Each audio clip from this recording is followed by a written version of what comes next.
But it's clear that many Conservative MPs are very, very concerned about this and frankly do not believe the Prime Minister, to the point where in the last couple of minutes the Health Secretary, Sajid Javid, has resigned from the Cabinet.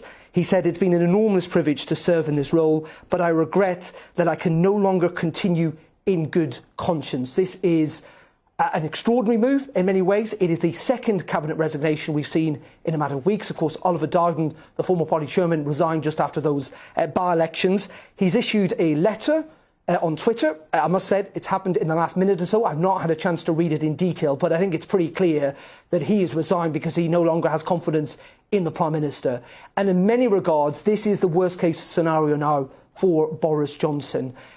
There has been an awful lot of talk, hasn't there, about the potential of another leadership challenge or a leadership vote of confidence from MPs. I can tell you what those in Downing Street have been concerned about is a series of Cabinet resignations. We have now got a second one tonight, following on from Oliver Dowden's, that is of Sajid Javid, the Health Secretary, resigning. He's a very senior Cabinet Minister. He's been around for a long time in politics.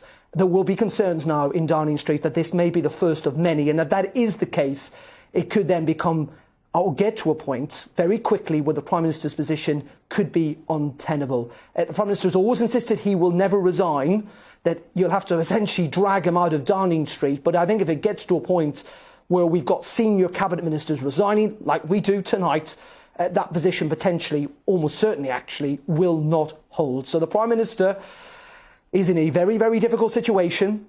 This, in many ways, did not start off as a scandal about him. It started off as a scandal about one of his ministers. But it is way the government has handled this over the weekend, with the suggestion that yet again the Prime Minister may have misled MPs and indeed his own Cabinet and the country, that has got him back into this mess again. And for many across the water in Parliament today, they publicly expressed that they thought enough was enough and now was the time for the Prime Minister to go. These things can move very quickly in politics. It's all about momentum. It is very significant tonight that Sajid Javid has handed in his resignation.